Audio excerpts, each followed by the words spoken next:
അടുത്ത കാലത്തൊന്നും ബോളിവുഡിൽ നിന്നുള്ള സിനിമകൾ വൻ ഹിറ്റുകളായിട്ടില്ല. അങ്ങനെ കാത്തിരുന്ന് ബോളിവുഡിന് കിട്ടിയ ഒരു ഹിറ്റാണ് ലക്ഷ്മൺ ഉടേക്കർ സംവിധാനം ചെയ്ത വിക്കി കൗശൽ ചിത്രം ഛാവ. ഇതിനോടകം 500 കോടിയിലധികം കളക്ഷൻ സിനിമ നേടിക്കഴിഞ്ഞു. ബോളിവുഡിലെ ചരിത്ര സിനിമകളുടെ പതിവ് പാറ്റേണിലെത്തിയ സിനിമയാണെങ്കിലും ഛാവ അപ്രതീക്ഷിത ഹിറ്റടിച്ചു. ഔറംഗസേബ് മറാത്ത സാമ്രാജ്യത്തെ ആക്രമിച്ച് കൊള്ളയടിക്കുന്നതെല്ലാമാണ് കഥ.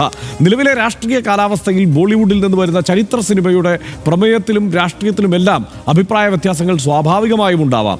പക്ഷേ ഛാവ ഉണ്ടാക്കിയത് വിവാദത്തിനപ്പുറം കൗതുകം.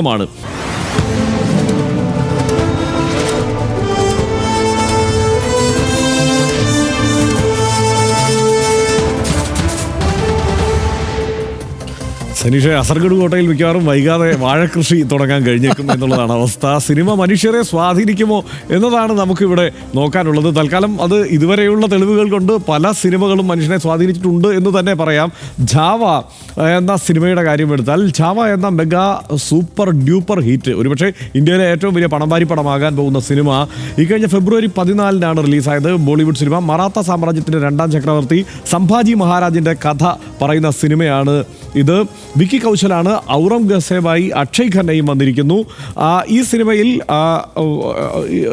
സംഭാജി മഹാരാജിൻ്റെ ഭാര്യ യേസുഭായി ബോൺസലെ ആയി രശ്മിക മന്ദാനയും വന്നിരിക്കുന്നു. ലക്ഷ്മൺ ഉടേക്കർ സംവിധാനം ചെയ്ത ഛാവയുടെ മുതൽ മുടക്ക് 130 കോടിയാണ്. അത് വെച്ച് നോക്കുമ്പോൾ വമ്പൻ ഹിറ്റാണത്. നിലവിൽ ബോളിവുഡിലെ എക്കാലത്തെയും വലിയ 2ാമത്തെ ബ്ലോക്ക് ബസ്റ്ററാണ്.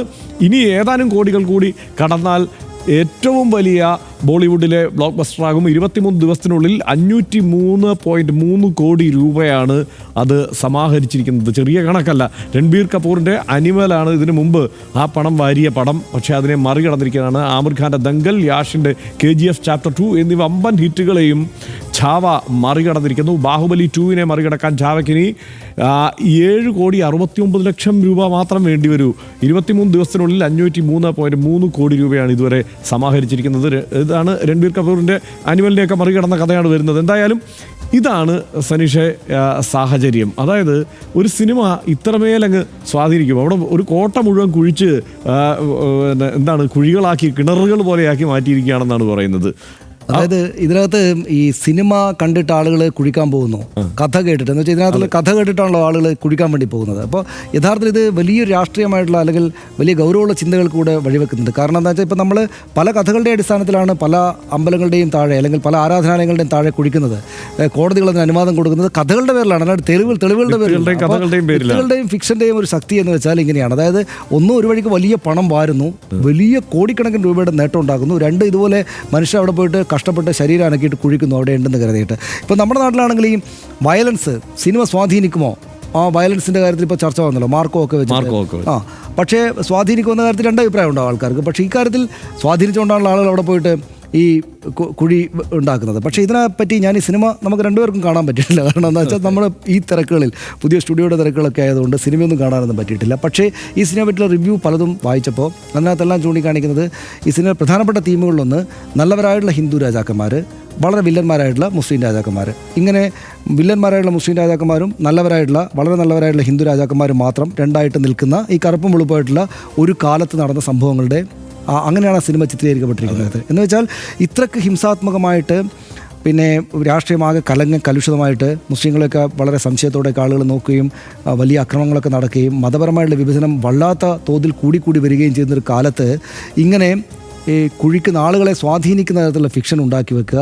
ആ സ്വാധീനത്തിൻ്റെ പേരിൽ ആളുകൾ അവിടെ പോയി അതുകൊണ്ടുണ്ടാകാവുന്ന സ്വാധീനങ്ങളിലെ ഏറ്റവും നിർദോഷമായ സ്വാധീനമാണ് ഈ നിധിക്ക് വേണ്ടി മനുഷ്യർ കുഴിക്കുന്നതെന്നാണ് ഞാൻ വിചാരിക്കുന്നത്. റൈറ്റ്. അതായത് ഇത് നമ്മൾ ചരിത്രത്തിൽ എടുത്തു നോക്കിയാൽ സിനിമ സ്വാധീനിക്കും. ഈ പറയുന്ന പോലെ ലോർഡ് ഓഫ് റിങ്സും ഒപ്പം ജാസ്, അതുപോലെ എത്ര സിനിമകൾ ആളുകളെ ഈ മട്ടിൽ സ്വാധീനിച്ചത് നമുക്ക് മുന്നിലുണ്ട്. ടോപ്പ് ഗൺ, അങ്ങനെയൊക്കെയുള്ള സിനിമകളുണ്ട്. എന്നിട്ട് വിചിത്രമായ കാര്യങ്ങൾ ആളുകൾ ചെയ്തു കൂട്ടിയ കഥ നമുക്ക് മുന്നിലുള്ളതാണ്. പക്ഷേ ഇത് അങ്ങനെ അതുമാത്രമല്ല. കാരണം എപ്പോഴും നമ്മൾ പലപ്പോഴും പറയാറുണ്ടല്ലോ, ഈ ചരിത്രം എഴുതുന്നത് വിജയിയായിരിക്കുമെന്ന്. അപ്പോൾ ഇത് ചരിത്രം തിരുത്തി എഴുതുന്നതും വിജയികളായിരിക്കും. അപ്പോൾ വിജയിച്ച് നിൽക്കുന്ന ഒരു സംവിധാനം പല ചരിത്രങ്ങളും എഴുതും. അത് പലതരത്തിലെ ആളുകളെ സ്വാധീനിക്കും. അതിൻ്റെ ഒരു കാഴ്ച തന്നെയാണ് ഇത്. ഒരൊറ്റ കാര്യം കൂടെ പെട്ടെ ഹർഷ, അതായത് ഇതിനകത്ത് നമ്മൾ മനസ്സിലാക്കുന്നത് എന്താണ്, അതായത് സിനിമയിൽ ഇന്ന സ്ഥലത്ത് നിധി കുഴിച്ചിട്ടുണ്ട്, പക്ഷേ യാഥാർത്ഥ്യത്തിൽ അവിടെ നിധിയില്ല. അതിപ്പോൾ എല്ലാവർക്കും ബോധ്യപ്പെട്ടല്ലോ. അവിടെ ചെന്ന് കുഴിച്ചിട്ട് ആൾക്കാർക്കൊന്നും കിട്ടിയില്ല, ഇതെല്ലാവരും ചിരിക്കുകയാണ്. ഇത്രയേ ഉള്ളൂ. സിനിമയിൽ കാണിക്കുന്ന കാര്യങ്ങളെല്ലാം യാഥാർത്ഥ്യമല്ല, സിനിമ മാത്രമാണ്. അതിനകത്ത് മതപരമായിട്ടും മനുഷ്യരുള്ള ശത്രുതയും മറ്റും പറയുന്നത് അങ്ങനെ തന്നെ വിശ്വസിച്ചിട്ട് യാഥാർത്ഥ്യമാണെന്ന് കരുതിയിട്ട് അതിൻ്റെ പേരിൽ ആക്ഷൻ എടുക്കരുത് എന്നൊരു സൂചന എന്തായാലും ചാവ നൽകുന്നുണ്ട്. ഞാനതുകൊണ്ട് ചാവയെ സന്തോഷത്തോടെ കാണും. അതെ അതെ, സിനിമ കാഴ്ചക്കാരെ സ്വാധീനിക്കുമോ എന്ന് ചോദിച്ചാൽ പല ഉത്തരങ്ങളും നൽകുന്നവരുണ്ടാവും. പക്ഷേ ഈ സിനിമയുടെ ചാവയുടെ കാര്യം ഒരു കാര്യം പറയണം കേട്ടോ. തിയേറ്ററുകളിൽ അവിടെ ഇങ്ങനെ വലിയ പോർവിളിയൊക്കെ മുഴക്കുന്ന കാഴ്ച കണ്ടിരുന്നോ? അത് സോഷ്യൽ മീഡിയയിൽ, അത് സിനിമ കാണാൻ പറ്റിയില്ലെങ്കിലും സോഷ്യൽ മീഡിയയിൽ അത് നേരത്തെ വിഭജനം ഉണ്ടാക്കിയിരിക്കുകയാണ്. അതാണ് അത് വിശ്വസിക്കരുത്. പക്ഷേ ഫിക്ഷനാണ്. ചാവ ജനങ്ങളെ സ്വാധീനിച്ചിട്ടുണ്ട് എന്നത് നിസ്തർക്കമാണ്. അതുകൊണ്ടാണല്ലോ അവരിങ്ങനെ നിധി തപ്പി നാട് കുഴിച്ചു തുടങ്ങിയത്. കഥകൾക്ക് അങ്ങനെ ഒരു പ്രശ്നമുണ്ട്, ഒരു ശേഷിയുണ്ട്. ചിന്താശേഷി ഇല്ലാത്തവർ കഥകൾ സത്യമാണെന്ന് കണക്കാക്കി നാട് കുഴി തോണ്ടാനിറങ്ങും. ആരാധനാലയങ്ങളുടെ പേരിലും രാജ്യത്ത് പലയിടത്തും നടക്കുന്ന കുഴി തോണ്ടലുകൾ ഇതുപോലെ തന്നെയാണോ എന്ന് RDXന് സംശയമുണ്ട്. മനുഷ്യർ കാലങ്ങളായി കൈമാറി വന്ന കഥകളും മിത്തുകളും യാഥാർത്ഥ്യ സംഭവങ്ങളാണ് എന്ന് കണക്കാക്കി അങ്ങനെ നാട് കുഴിക്കുന്നവരോട് കൂടെ നമ്മൾ നിർത്തു ഇത് എന്ന് പറയേണ്ട സമയമായിട്ടുണ്ട്. തൽക്കാലം നമുക്ക് RDX ഇവിടെ നിർത്താം. Good night.